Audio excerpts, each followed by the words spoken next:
Morning everyone, welcome back to another video. My name is Young Killstrand. I'm a dairy farmer from Saskatchewan, Canada. It is about 4:45 in the morning and it seems to be one of those mornings, one of those days. Miriam called me. There are two milkers in the parlor that are just not doing anything. They're not activating. And you can see the two milkers. We're in the basement right now. But this milk meter and this milk meter are just dead. So,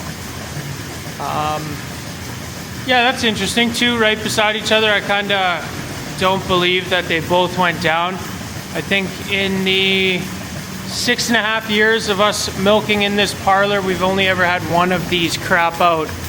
So, two of them crapping out on the same morning, I highly doubt it. So, we're going to run a full parlor reset. This side is milking, you can hear it go right now. So once this line of cows is out and everything is standing still, we'll shut the whole parlor off. We will shut the control panel, the control computer for the parlor and the whole system here. We'll just shut it fully off, kill the breaker, wait a couple minutes, turn it back on, and hopefully our two milkers on the east side of the parlor fire back up. Yeah, so you can see this whole side is done being milked. These two milkers are sitting there doing nothing. And then, since this cow's done, she just moves the milker over, and that cow's done, she moved the milker over, so. Why are you breaking things? It was broken before I got here, because it was the first line right away. Alright. And the screens up here are just completely dead. Well, we did the full reset, shut the whole parlor off for 2 minutes, and nothing happened. So I just texted our De Laval dealer. Hopefully they can get out here and replace those 2 units. So that's problem number 1. Problem number 2, our manure pump at the back of the barn seems to be plugged right now. So we gotta lift that pump out most likely and get that sorted.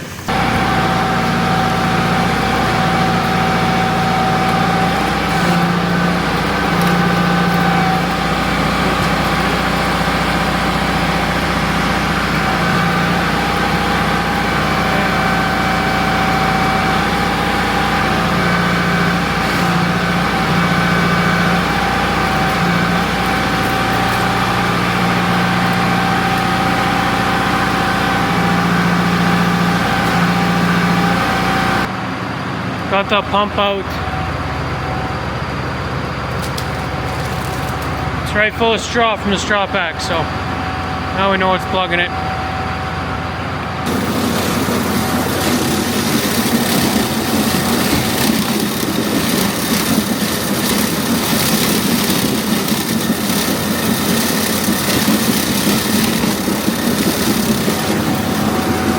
We freed it up, there was a ton of straw in there.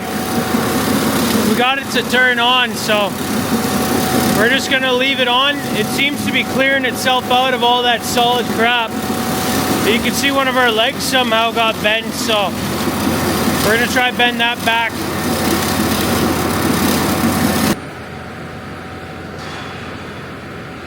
Funniest thing about manure issues always is there's 300 cows in this barn and they have no idea the struggles of dealing with their crap. That's how it should be. These ladies work hard in another way.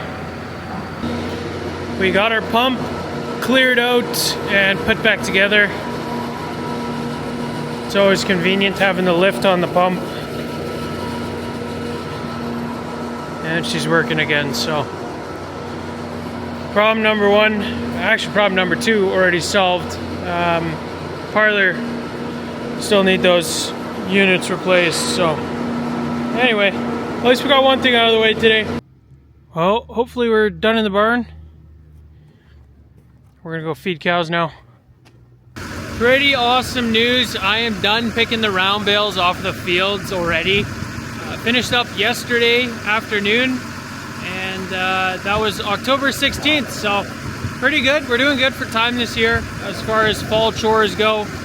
And the next thing on our list is to haul solid manure. So this morning I got our bunning manure spreader behind the MX285. I'm ready to head to the corrals and chase the first corral out. I'm gonna get this case loader started though. Just gonna chase out our first corral. We're starting with corral 9. This is a small corral and it is dry cows.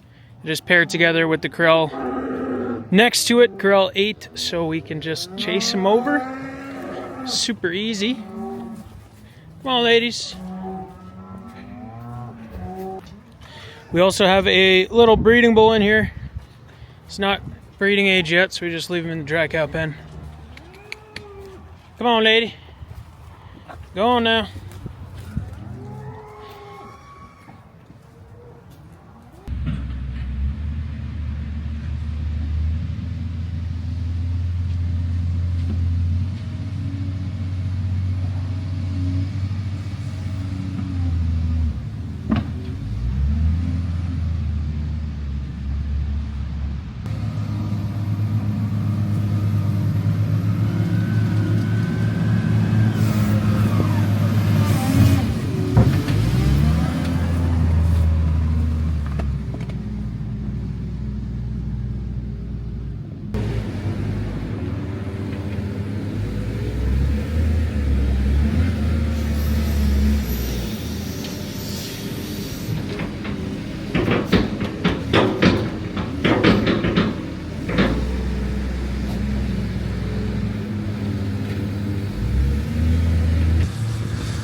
Been hauling away now. When we finish the first corral, it is looking incredible.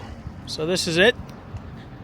Went right underneath the overhang, as this is the final corral clean out of the year. We want to do a perfect job and get all the edges, scrape right down to the sand. The corral is already starting to get a little bit lower around the water bowl. That's just a side effect of the water bowls in the corrals. The cows, I don't know if you can see them drinking, but they always flick water and it keeps everything wet. And then when you come in and clean it, you go a little deeper than you want to, but you kind of need to get the muck out. Anyway, we're gonna let these ladies back in this corral and then we will start on the next one. We'll keep her going. I think they're gonna enjoy running into this corral. They're just all standing here waiting.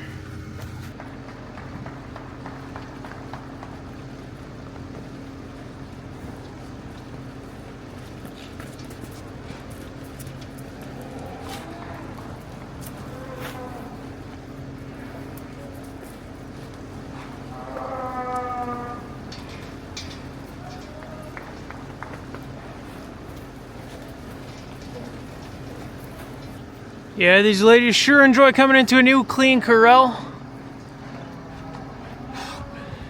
Oh, look at them go.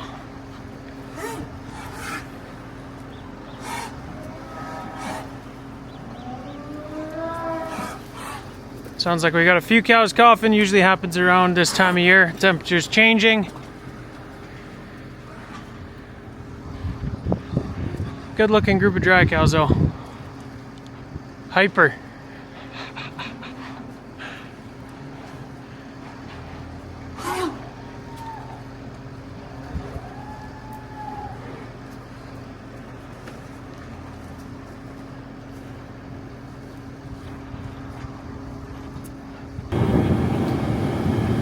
Well, we got this whole corral emptied out except for one lady.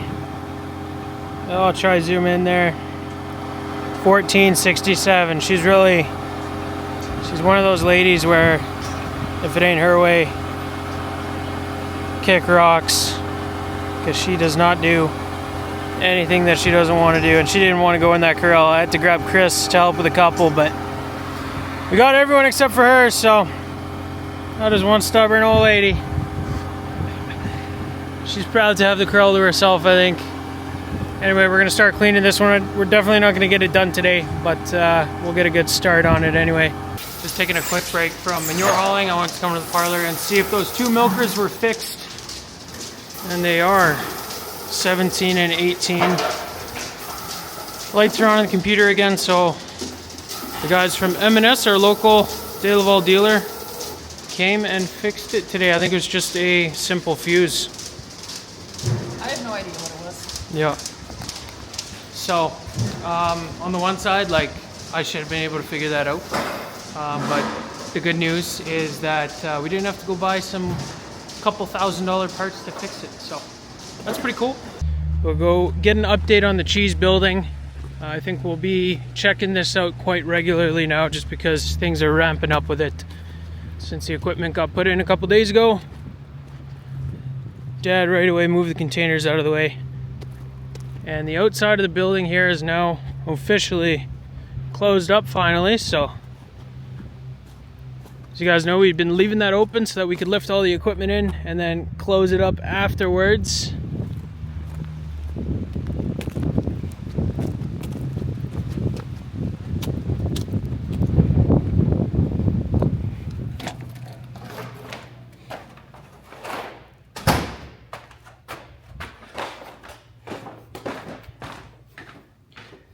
I think I'm also going to keep you guys up to date constantly just because it's a pretty cool opportunity. You guys can see this plant be built, and some people might someday try some of this cheese. So to see the whole process is pretty cool. So these are the upright posts for the shelving in the cheese storage.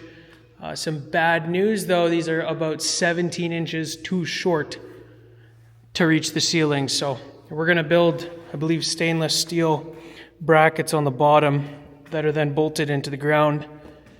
And then these posts will stand on top of those. So that's the plan for now. There's probably going to be a lot more stuff like that we got to adjust to get this plant fully dialed in, but that's what we're dealing with. These will go, I believe these are mounted on the ceiling in this room to hold the top end of those posts. The bulk tank and pasteurizer room, that wall is now getting closed in too because we brought all the equipment in around the corner and set it down in here. So these rooms have been getting built and finished up. See if we can get some light going in here. So this will be our electrical room and water filtration room, I believe. And then this is back here where the this is our ice bank. So they're moving quick. This is literally 2 days of work. They built that wall, and that wall, and they're already finishing it off with Delcam. So things are moving. It's great to see. We had to make some adjustments to this ice bank to fit it in the building. There's minimum requirements between the distances between equipment and these electrical boxes, so there has to be a meter in between, and we just weren't going to be able to get that room. So it got the condensing unit off of this ice bank, and we set it up there where the water tank is, and then you can see there the condensing unit, so it'll just stick out the wall there. A little bit higher in this room, that's fine. We're done for the day. We're gonna let these ladies back in the other half of their corral. This cow has stayed in the corral. The gate's been open the whole time. She could just walk out, but yeah, she likes her corrals, so she's not leaving. I was gonna be a little annoyed with her if she was standing way down there in the alley when I came back here to put everyone back in, but the stubbornness in her Just kept her nicely in the corral. Ladies are back in their corral. I want to give you guys one final update in this video, and that is our new corrals. The windbreak is almost done over there. Tonight is Friday, so welders did some more work today, but they'll come back and finish putting that final drill stem here next week. And then there's a couple more boards that got to go up here to finish it off, and then this first corral is going to be done. Oh, I see here too, sucker rod needs to be welded in between the two corrals, and then it's done. But yeah, the light is working. It's a bright LED light that shines down towards the ground. It lights up a pretty big part of this corral. And yeah, the water bowl. We'll have to clean this sucker out. It's been sitting here full of water for the entire summer, I guess. So a couple months anyway. This corral, quite a bit of work needs to be done yet for this one to be finished off, but yeah. Oh, look at that. They've already marked where the holes need to go. So they're just going to cut the holes through and then stick the sucker rod through. I'm sure that'll work good. But yeah, that's the light in the corral. We put another one up there. It is that one right there between corrals 3 and 4. There was not a light post there previously, so we put that one up right away as well. And that's looking good. It's about 7 o'clock right now, and it's almost completely dark outside. That gets way worse in the winter time. It'll be dark already at 5 some nights in the winter, so that's why we need so many yard lights out here. But anyway, I hope you guys enjoyed today's video. If you did, be sure to hit those like and subscribe buttons down below. It is greatly appreciated. If not, thanks for watching the video anyway, and I hope to see you guys in the next one.